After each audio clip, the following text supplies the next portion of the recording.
We've got the info, and we've also got the actual promo for Garbage, and this is based on that, basically. Mm-hmm. The first question is about your background, about how your mother was a music teacher, and I guess you took piano lessons until the age of 6, and then played the drums, and he wants to know a little bit more about your own musical background.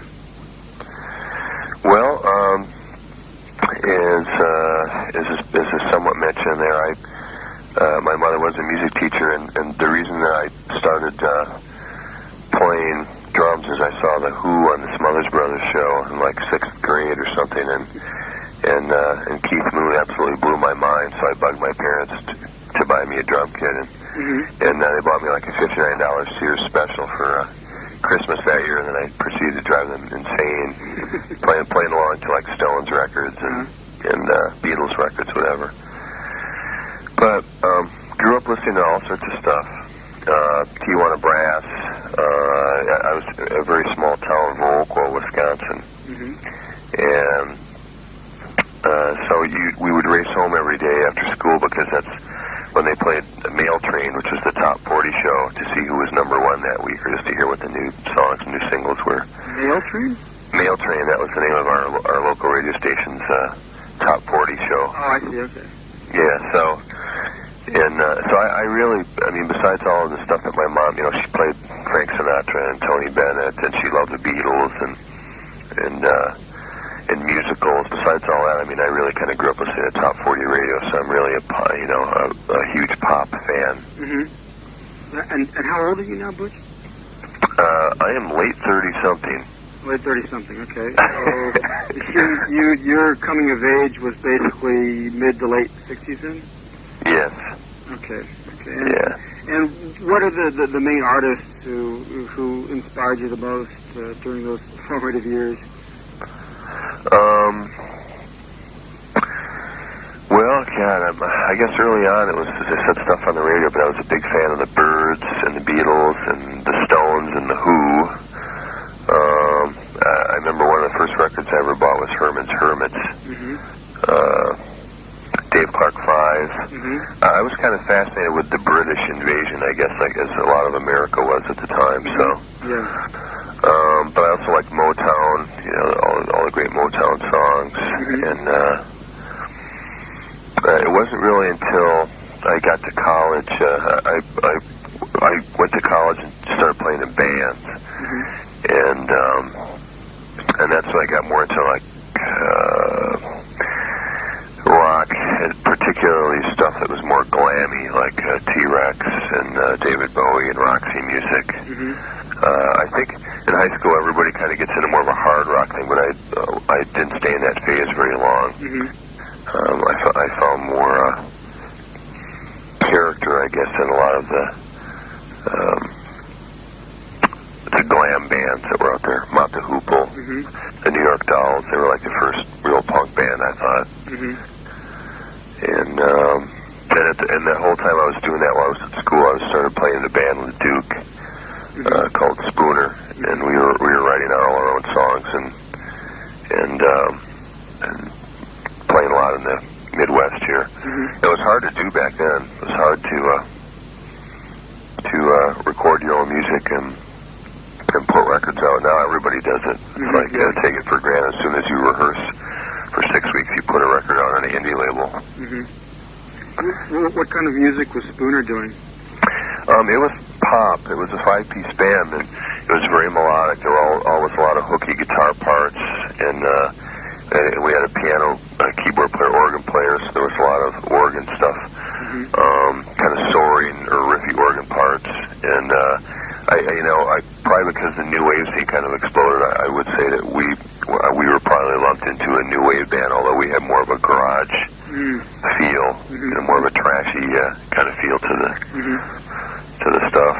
And a little bit of that I carried over into Garbage. I mean, I can hear some of the melodic sensibility, just some of the idea with like some of the weird sounding drums and things that was an influence on Duke and me at the time, and Spooner also.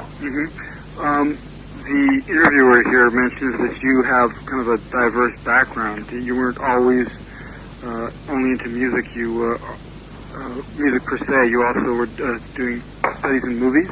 Mm-hmm. And I got a degree in film at the University of Wisconsin, and I made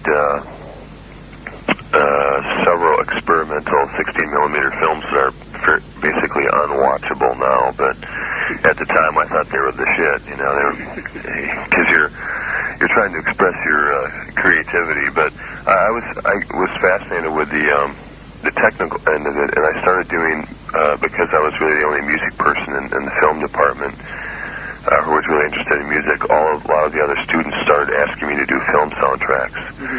So I spent the better part of my last 2 years locked in the electronic music studio in one of the music buildings in the campus.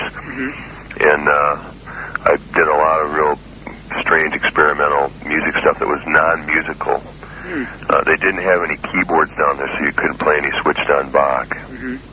You had to take a patch cord and plug a VCA into a VCO or a VCF, a VCO or a filter or an oscillator. In order to get sound, you had to really manipulate it. You couldn't just press a keyboard and play something.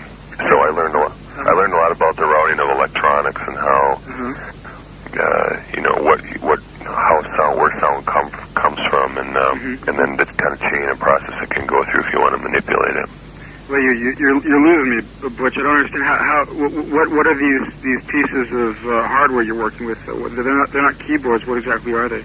They were like Moog and ARP synthesizers. They were big banks. Like the Moog was the old one, and it was about 10 feet high by 12 feet across, and big panels with knobs and big quarter-inch jacks to connect stuff, and there were all these cords that looked like a big wall of spaghetti when you would start patching stuff up.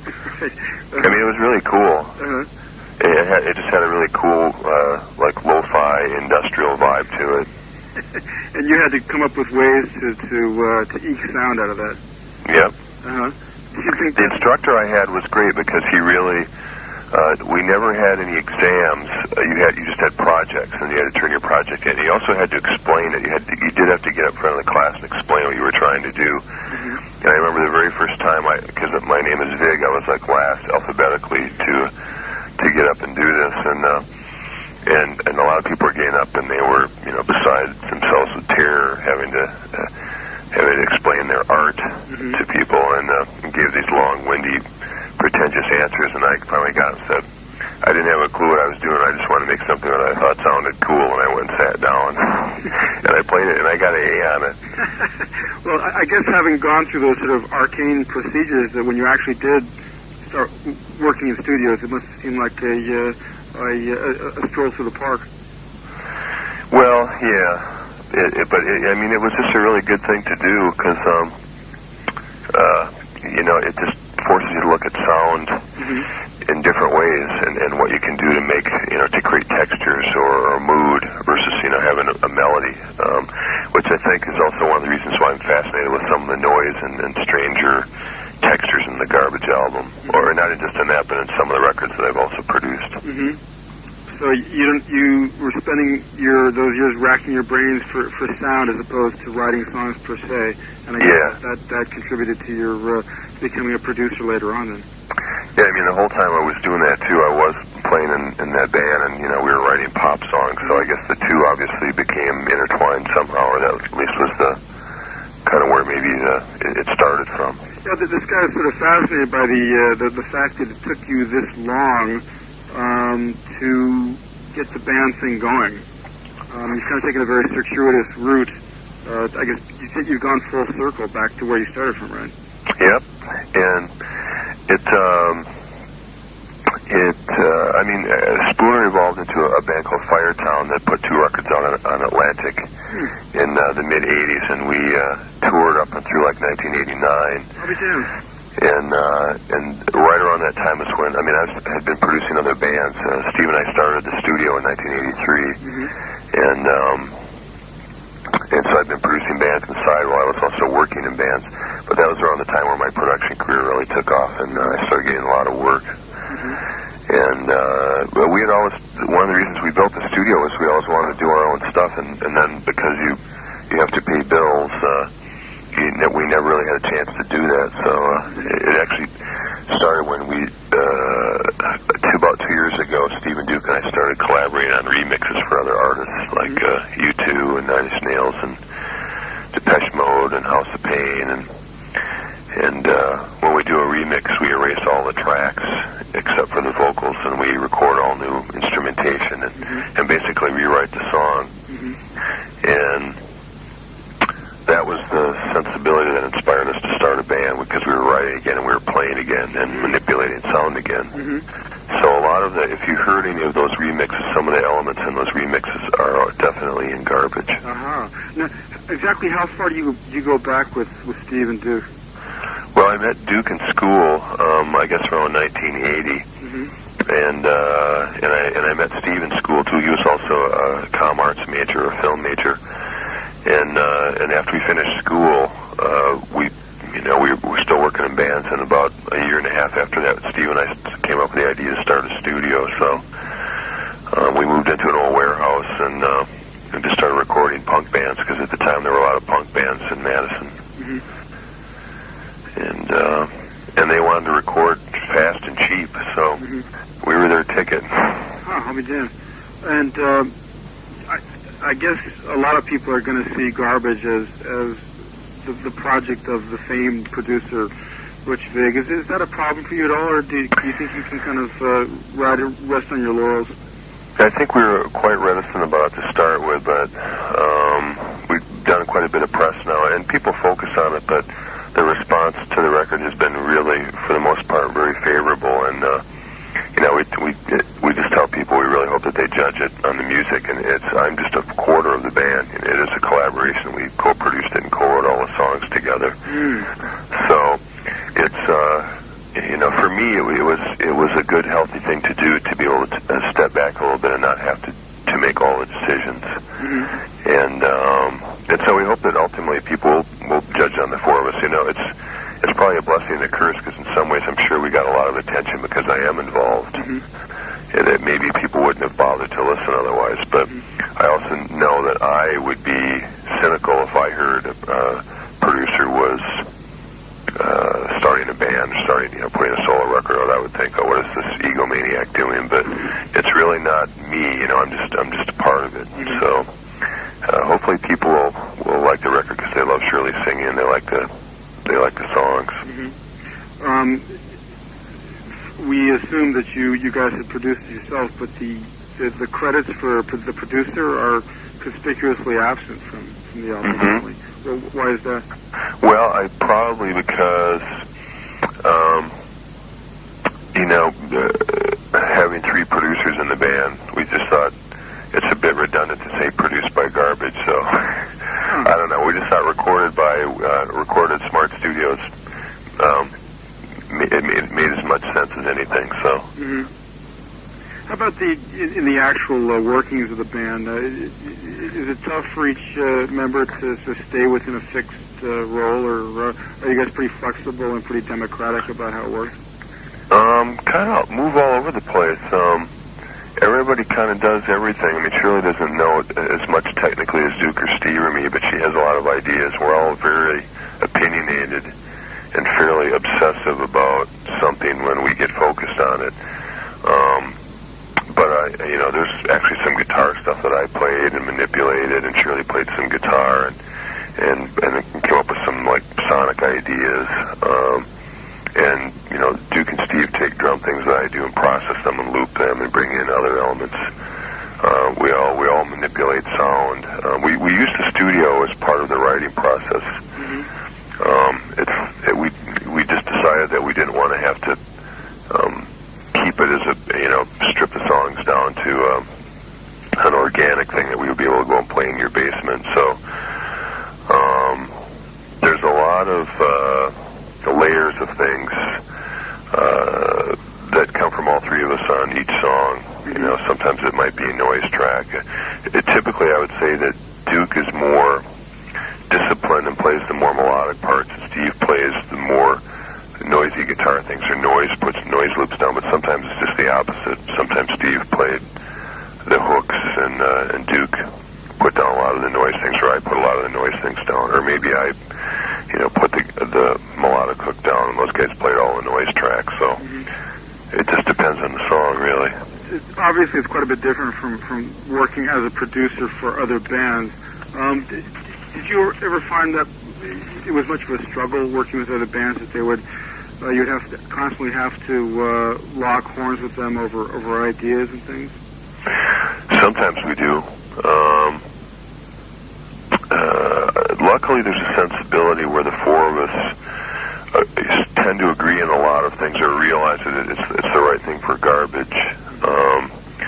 Sometimes you just have to kind of swallow your pride and go, well, I don't agree with that, but everybody else likes it, so I'll go along with it. Like any band, you can't always, everybody can't be happy all the time. If someone absolutely hates something in the band, we'll consider why, and usually we'll erase it, which can be a hard thing to do. But it's kind of an ultimate veto power if someone's incredibly adamant about not liking something. But, we had this certain fascination with wanting to make a dark pop record. And luckily, for the most part, we agreed on things. There's only a couple things that still bug me on the record, but it doesn't even matter, because I think overall the songs, we're happy with how everything turned out.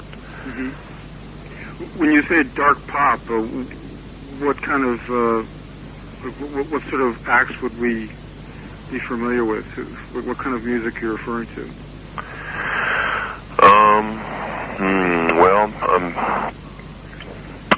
Let me think if I can give you some analogies. I mean, I liked, I guess some of the more English stuff that was moody, Joy Division and New Order, Patti Smith, some of the Pretender stuff, Echo and the Bunnymen. Roxy music was a big influence for me. They had kind of a bittersweet, otherworldly feel to their music and the songs. Part of that was the colorings of Eno that he did in the early records with synthesizers, and just Brian Ferry's lyrics and the way the band arranged the songs. Okay, well, that makes sense. And how about the songwriting duties? How does that break down? Well, it comes from all four of us. Someone will bring in a riff or an idea, or we'll jam and come up with something, and then come in the next day and sample ourselves and loop it, and we'll play on top of that.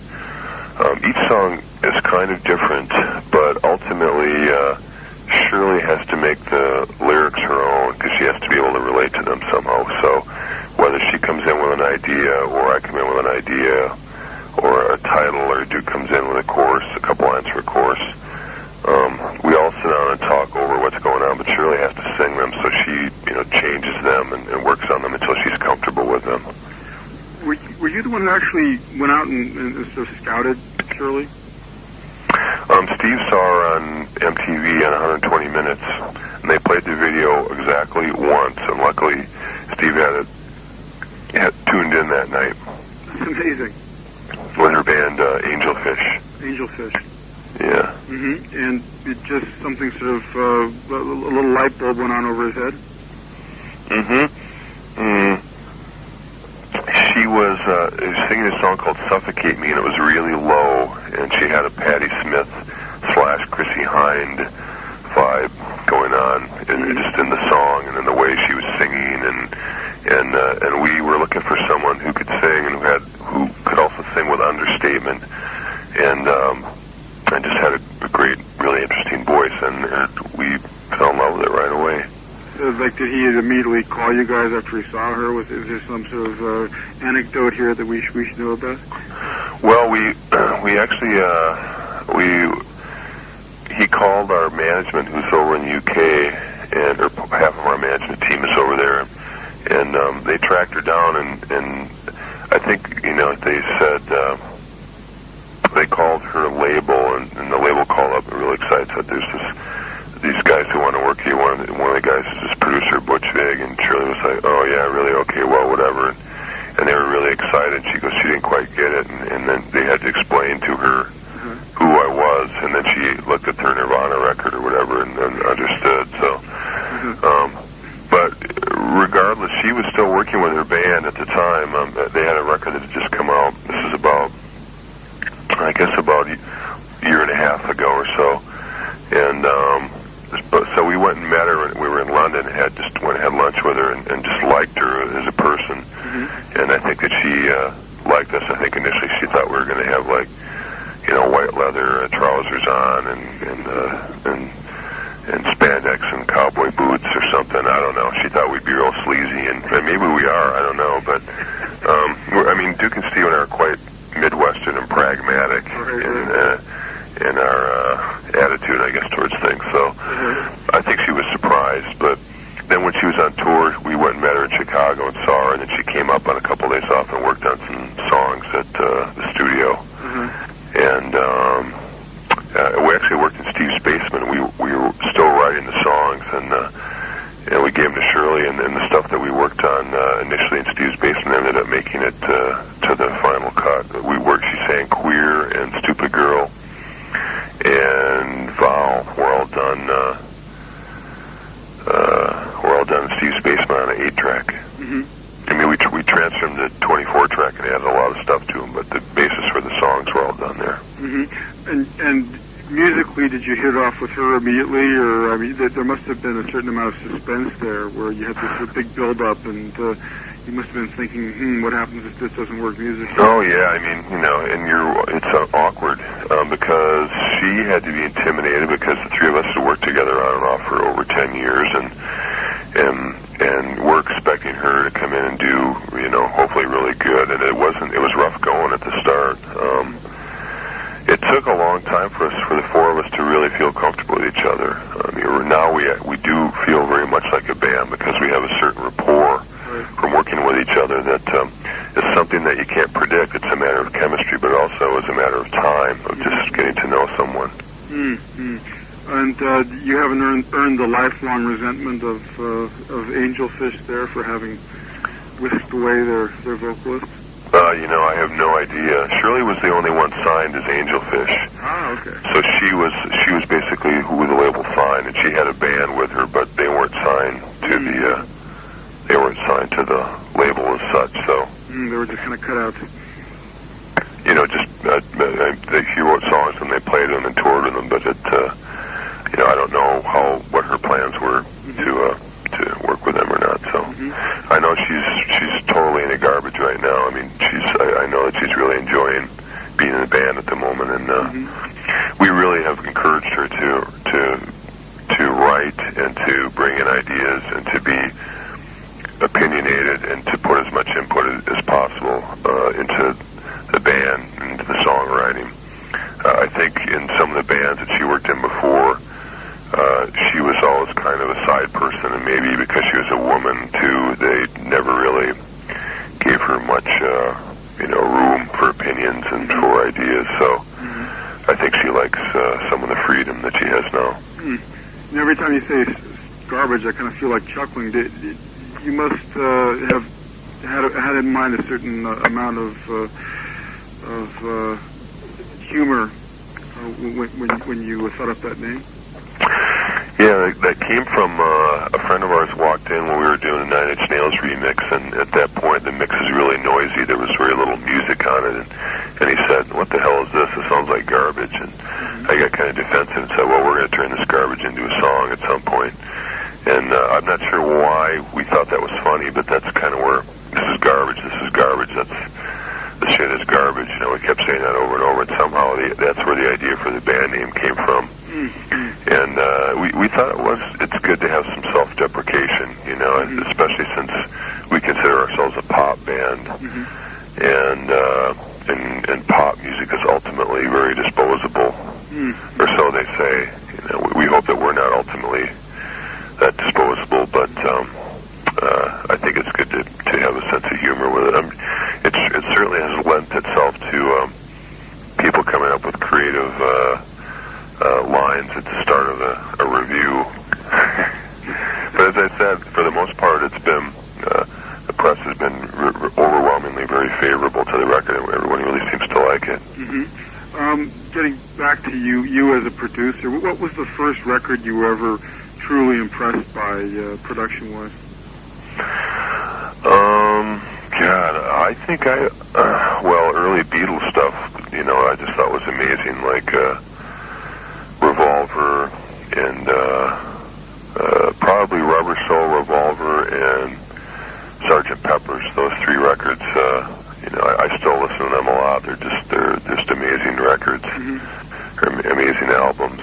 They kind of set the standard, for how good can you be. I don't know if anyone will ever touch those records. But you have to try. That's the whole thing. You have to see if you can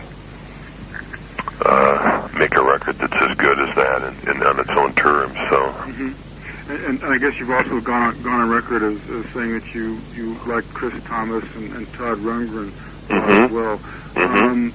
The interviewer thought that was a little bit. It's kind of in contrast to the actual records that you worked on, which were more thrashy or more guitar-y. I guess you're more a product of your times. That's why you ended up with that kind of sound. Yeah, and I also was a big fan of Steve Lillywhite, who did stuff with XTC and U2 early on. And I liked his kind of big drum sound. I mean, he was doing like darker sounding rock records. I mean, the U2 stuff and XTC stuff always had a certain darkness to it that I thought was really cool. I really like Flood's work lately. I think he's probably my favorite producer out there, producer du jour, I guess. But I just think he's making great records, really interesting and challenging sounding, and yet in somewhat of an organic way. He's even though I know he uses technology and stuff, he's making great sounding records. As long as you brought that up spontaneously, there was a little list of producers here that this guy wanted you to critique very briefly. Flood was number 9 on the list here. Number 1 is Steve Albini. Oh, I have no comment on Steve Albini. Okay. 2 is Jack Endino. I think Jack is a good producer. He definitely works kind of from the indie aesthetic.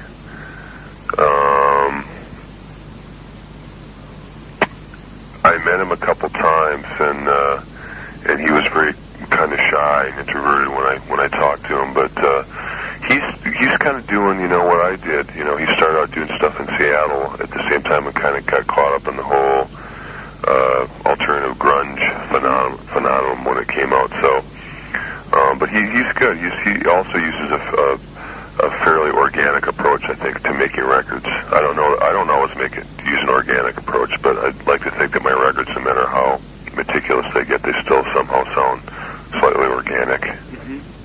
Andy Wallace. Andy's great. I've been able to work with him quite a bit, and he's really good at kind of getting the essentials and the mix together. And the reason I like working with him is a lot of times by the time I finished a record, I'm really burnt out on it, and to a certain degree, I've lost my perspective. And he's really good at just placing things and getting the right EQ and just getting all the essential elements in place.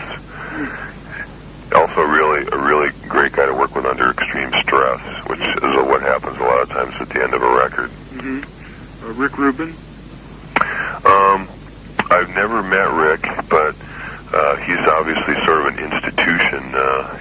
How his ability to sign and produce really interesting artists, and he kind of went out and started his own little industry out in Los Angeles, and he's able to bounce around between Johnny Cash and to the Chili Peppers, which is pretty two radically different sounding artists, and I respect him a lot. In a way, he's I guess that's about as what the highest you can achieve is to be able to run your own label and to work with extremely diverse artists like that. Brendan O'Brien. I think Brendan's really good too. I think he also has somewhat of a good organic approach to his mixes and his production. It's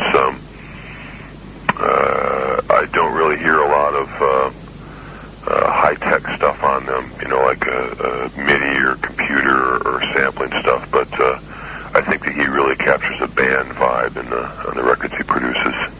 Michael Beinhorn, is that it? I don't know Michael. And the only thing that I know that he did was, I know I've seen his name on some things. I know he did Soundgarden, and I think that's a good record. Yeah, I think that's a really well-produced record, actually. And he also did the Soul Asylum record previous to the Soul Asylum record I did. He did Grave Dancers Union, and there's some great tracks on that, too. Runaway Train is a gorgeous song. Rob Cavallo, is it?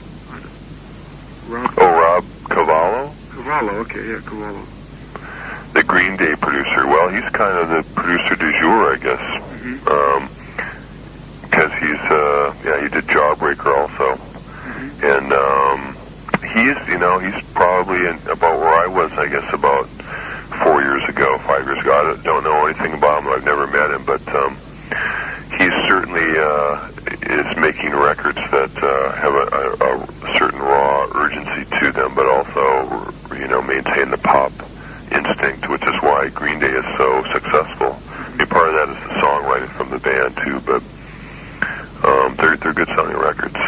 The last two are Brad Wood. Brad? He's a sweetheart. He's a very charming fellow. And I think it's really cool that he's working out of Chicago and kind of doing his own thing, and it kind of tapped into the scene with Liz Phair and the whole Midwestern band element. Although he's doing a lot of stuff now, he's also really, his profile has also risen, and he also is. I can see him, certain things in him that happened to me, which I think has probably got to be really exciting for him, because he's kind of in that point where he's getting a lot of work, and a lot of people are calling him, and a lot of new and young bands in the industry really respect him for what he's doing. So I'm really excited for him. And last but not least, Dave Sardee, is it? I'm not sure who that is. Okay. All right. Just out of curiosity, not to pry, why did you pass on Albini? Steve Albini has dissed me in the press a lot, and a lot of people always want to get comments. Because he comes from such a hardcore indie aesthetic that it's very hard for him to see anything but that. And he's also very acidic and likes a good argument. So I have really absolutely no comment on his records. Okay, fair enough. I do think he's very smart, and he can be very funny. But I don't really buy any of the records that he produces. Interesting question about how you felt when you first broke big as a producer. After, I guess, after Nevermind, and you were getting a lot of offers. How does that feel? Well, it's exciting. It's also somewhat overwhelming, especially when everybody calls you up and wants you to make them sound quote-unquote alternative when they aren't really an alternative band to begin with. It's really great because in this industry, as an engineer or a producer or a musician, it's really hard to make a living. And anytime that kind of fortune happens to you, and you through luck or hard work or a combination of whatever, it's like you have to just kind of jump in and go with the flow, because it also doesn't necessarily always last that long. I still have this fear in me that I'm only as good as my last record. So, like a lot of people, you can be on the top of the list one day and then at the bottom of the B list in 6 months from then. So, which is probably good. I don't know whether it's being obsessive or neurotic or paranoid, but I probably have a little bit of all those in my personality. I have this very calm demeanor on the outside, but sometimes I'm boiling under the surface. So, are you still for hire even now that you've got Garbage in full gear? Well, I've taken a hiatus from production through the run of this record, and we already have plans for a second Garbage record, and we're going to tour. We're actually hoping to make it. We're going out November 1st here for about a month, and then we're going to Europe, and we want to make it down to Australia, New Zealand, and Japan in January and February next year. And So the hiatus lasts till then, till February of next year? Yeah, I'll probably do something. I'll probably take a break, as I said, when we're done promoting this record, sometime in the spring or summer next year. And then we'll probably end up starting writing again, later next year, and hopefully the process of making the second Garbage album will be faster than the first one. I think it will be, because now that Shirley's joined us, I mean, we went and just did 4 B-sides recently, and we did them really fast, and they turned out pretty cool. They're all kind of diverse, and it was really fun. So I think that bodes well for the creativity and the enthusiasm for writing together.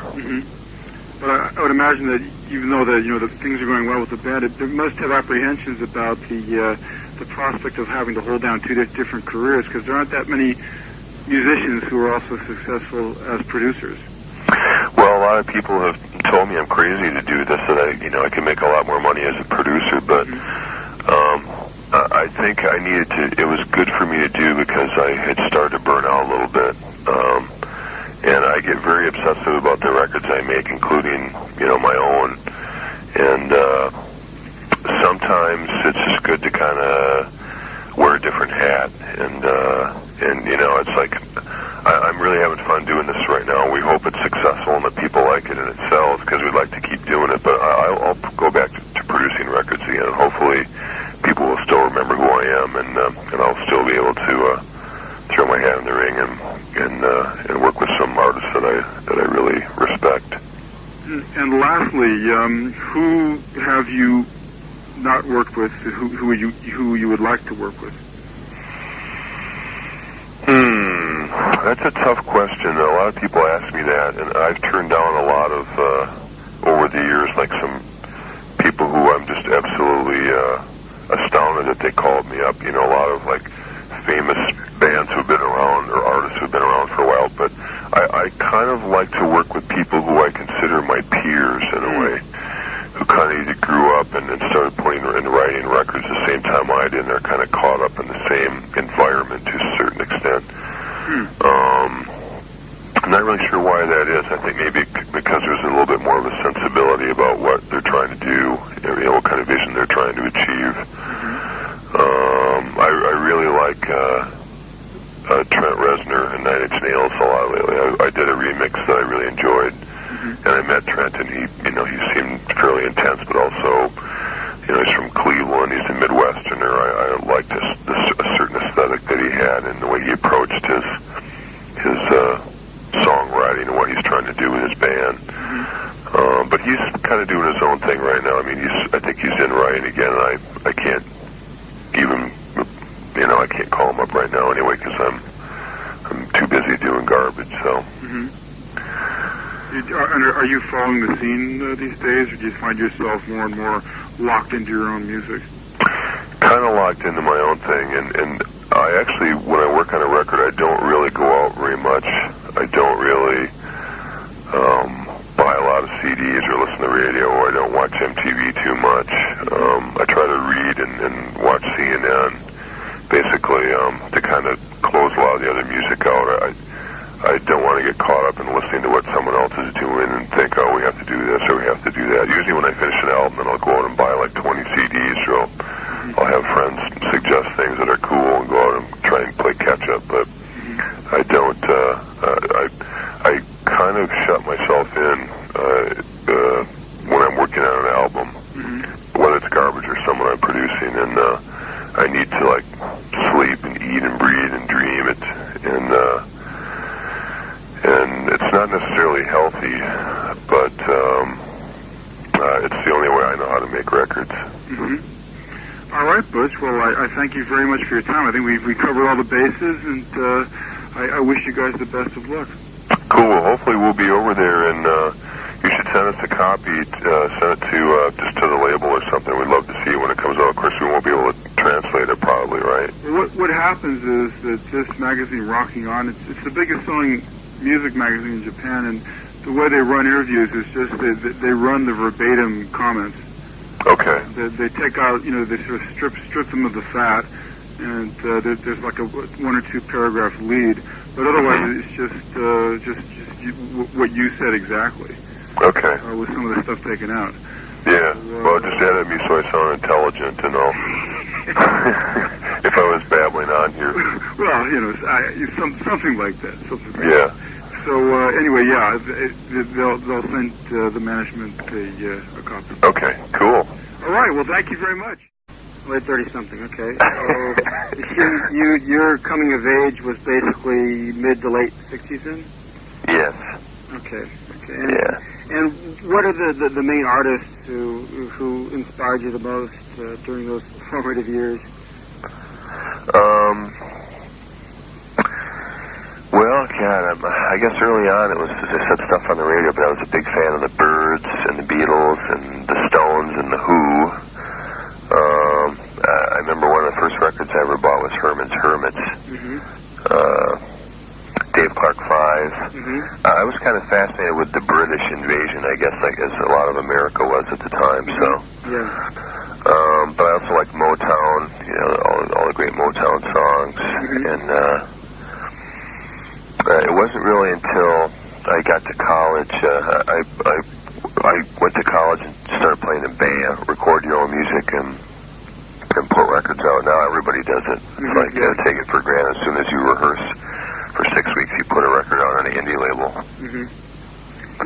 What kind of music was Spooner doing? It was pop. It was a 5-piece band, and it was very melodic. There were always a lot of hooky guitar parts, and we had a piano, keyboard player, organ player, so there was a lot of organ stuff, mm-hmm. kind of soaring or riffy organ parts, and I probably because the new wave scene kind of exploded, I would say that we were probably lumped into a new wave band, although we had more of a garage feel, mm-hmm. more of a trashy kind of feel to the mm-hmm.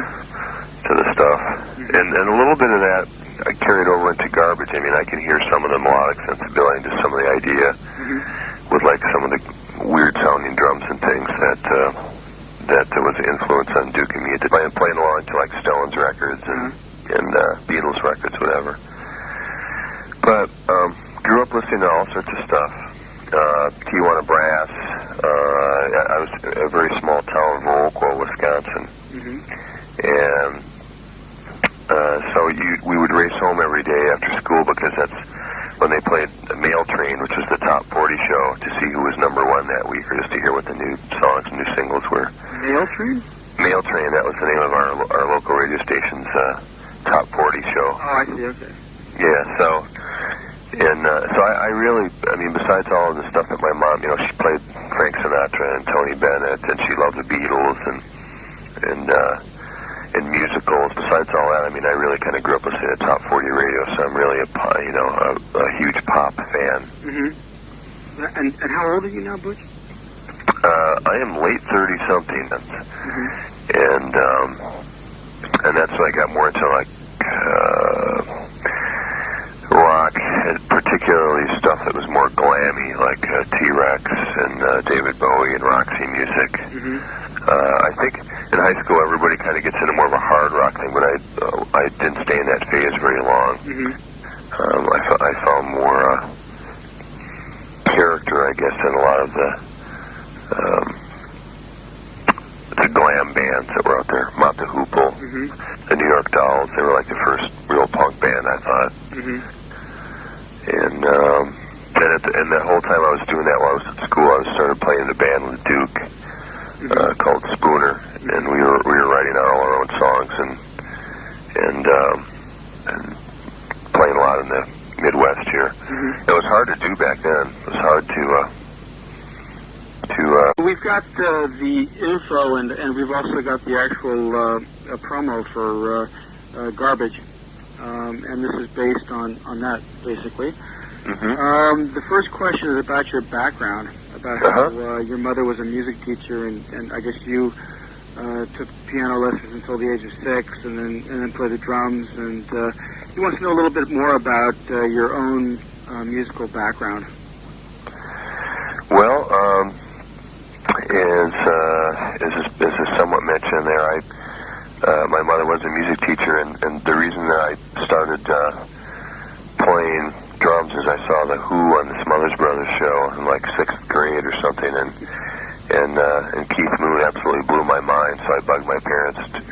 buy me a drum kit, and they bought me like a $59 Sears special